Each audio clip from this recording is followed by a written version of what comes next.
Hey guys, Matt Allen here. Welcome back to Tactical Bassin. Today we are slated for flash flood conditions here on Clear Lake. So I thought maybe today we wouldn't go out on the lake together. Instead, we're gonna sit down and cover a topic that we've been putting off for 2 or 3 years that we needed to talk about. We just never found the time to do it. And that is tail spinners.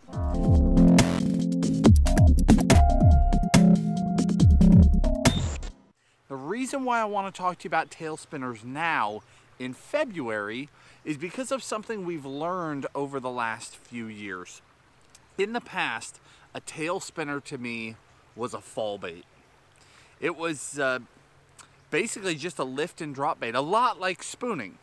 We'd use it in that same application. You'd find baitfish, you'd find bass eating those baitfish, and we'd just start dropping on them. You'd pull it up, and it would, when you pull up, the tail's spinning. You get a bunch of vibration, and then it'll crest, and then when it falls, does the same thing. It swims back down. Very simple concept, and it worked really well. But for me, that was all the bait was for.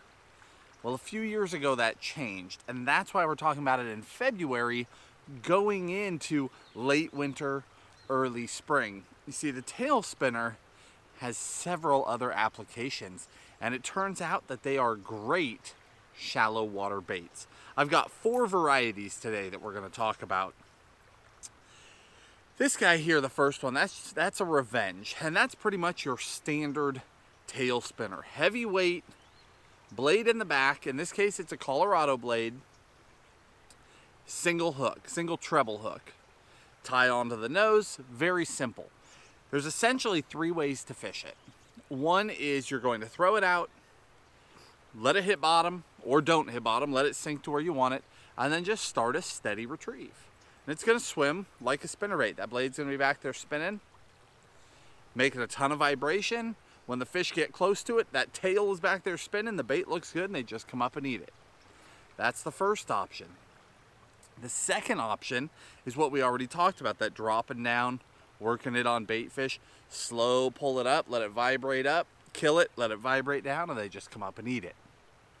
The third way is a lot like how we like to fish the lipless crankbait, and that is where you throw that bait out there, you let it go to bottom, and then there's actually 2 variations. You can either pull it up, and then instead of just dropping it back, because these baits are heavy, so if you slack them, they fall like a bullet. But if you pull it up and just hold the rod, then it'll lift up off the bottom, and then it will swim forward. Lift up off the bottom, swim forward, and you'll feel it vibrating as it's swimming through the water.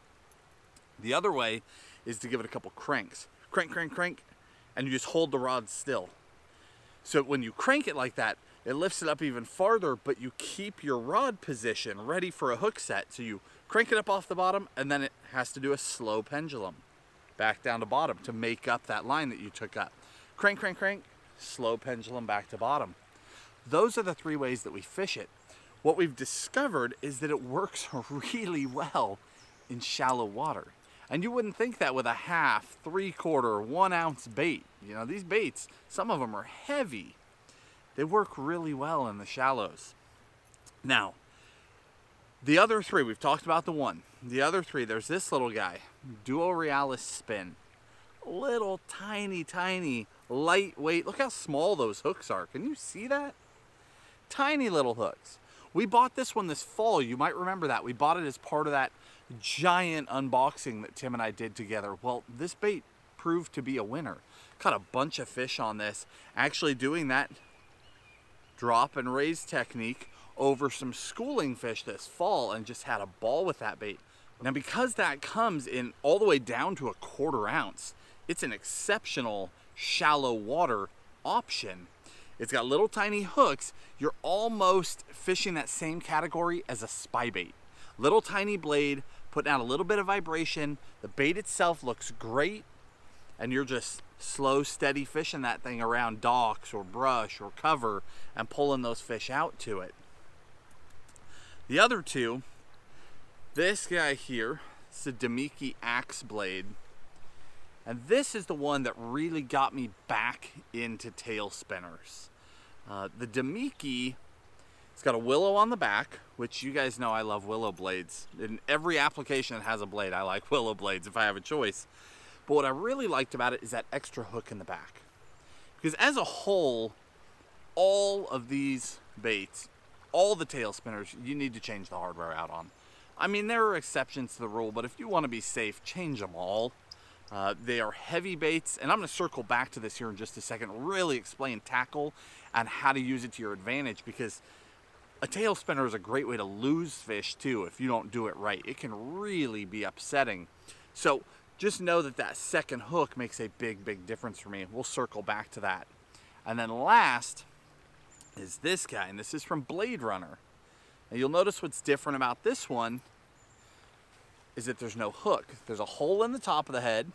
It's line through that goes all the way through to the belly. So what you do with that one is you put your line through and you just tie it to whatever treble hook you want.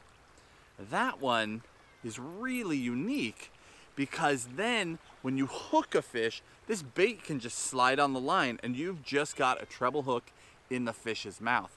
That's a great option as well. Now color-wise, I don't worry too much about it. I just pick out my favorite colors. Tail spinners, unlike a lot of your other heavy metal baits, come in some great color options, so don't worry about it. Just pick out something that's relatively natural compared to the other baits that you like to throw on your fishery. You're going to be fine.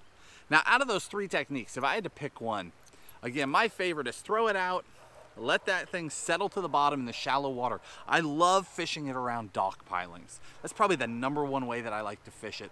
#2 is going to be on ledges or break-offs. #3 is going to be just covering water because it is such a heavy bait and you can use it so quickly. I can cover vast areas of water, a lot like Lipless crankbait or something of that nature. But my favorite way to fish it, throw it out there, let it hit bottom, and then I just go crank, crank, crank, and I just hold that rod. And what'll happen, like I said before, it'll shoot up off the bottom and then slow swim back down. And as soon as I feel it thunk hit the bottom, crank, crank, crank, and wait. If you crank too many times, then that bait's gonna be too far off the bottom and it's gonna pendulum forever. So don't do that. Just 2 or 3 cranks. Just get it up a couple feet off the bottom and then let it swim. Now the most complicated part of a tail spinner, any tail spinner, is keeping those fish hooked. Again, these are lead baits. They're heavy, very heavy for their size. Little compact baits that weigh a ton.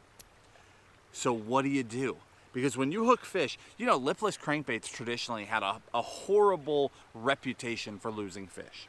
But we learned how to adapt our gear and bring that hook up to land ratio almost to 100% by going to a really limber rod and a stronger hook. And you could really load up on those fish.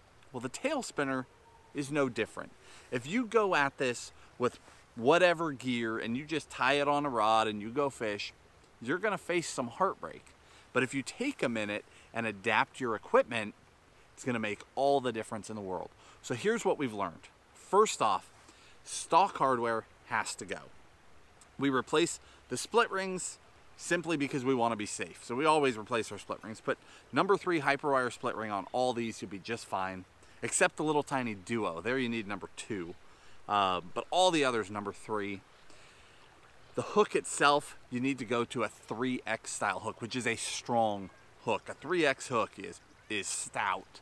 But a 3X hook is going to let you put a lot more pressure on the fish, especially on all the varieties that just have a single hook on them, where you're really reliant on that one hook. That 3X hook is a must. Now this guy, that axe blade, and this is my favorite tail spinner, that axe blade, I'm only going to change the front hook. I'm still going to leave that little double hook in the back, and that's just an added benefit. Typically what'll happen is you'll get a skin hook in them with this one and a good hook in them with the front, and it just helps hold it in place. My hook up to land ratio is really, really high. But even with just a single hooked bait, as long as you go to a 3X, and we're gonna link all this. I'm gonna link you the 4 tail spinners that I really like. I'll even give you color recommendations.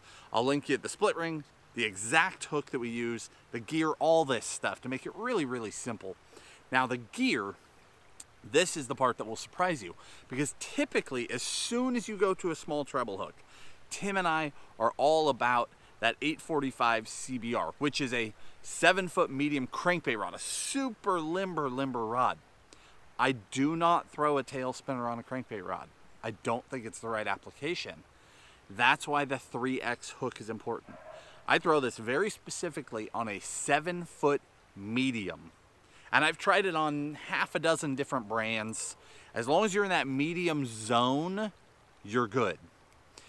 The reason I like medium is it's limber enough that it will load up, but there's enough backbone there that as long as I set really hard, I can bury that 3X hook on them. There's a lot of give and take there. You've got to have enough rod to hook them. You've got to be soft enough to keep the rod loaded up, because if the fish comes up to jump, that's a ton of weight. A ton of weight out there in front of that single hook. So it's really easy to throw. But if the rod's loaded up deep, medium action, it's hard for them to unweight the rod and get that out on a jump.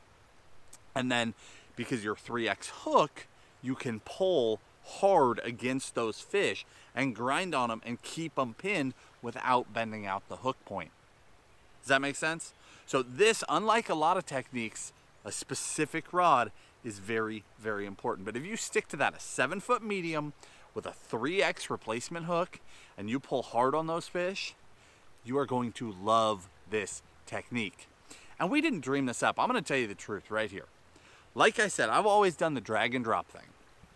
Well, rain's starting up. I guess we're going to have to stop this here in a second. But about 3 years ago, and some of you might remember this video, Tim was out in his backyard doing a video talking to you guys, and a boat came in behind him and caught a 7-pounder on a tail spinner on his dock right behind him in like 3 feet of water. And we didn't make a big deal about it at the time, but it got us scratching our heads. And Tim was already throwing it in shallow water. I wasn't. I didn't even know that. We started having a conversation. He's like, oh, that's no big deal. And I'm like, I used that thing as a deep bait. It really opened some doors. We started comparing notes, started playing with it, started looking at the different baits. That's how we came up with this one. Really made a big difference. And then all of a sudden, the options just opened up. This is a bait that you can throw most of the year, and everyone else is only throwing it in the fall. You can crush them late winter, going into spring, all the way up to the spawn. You will be surprised. When those bait fish get up in the shallows, throw it in the shallows. Summertime, that bait fish backs off, take it out deep, fish it, back off with them. You're gonna enjoy it, and it is an overlooked technique.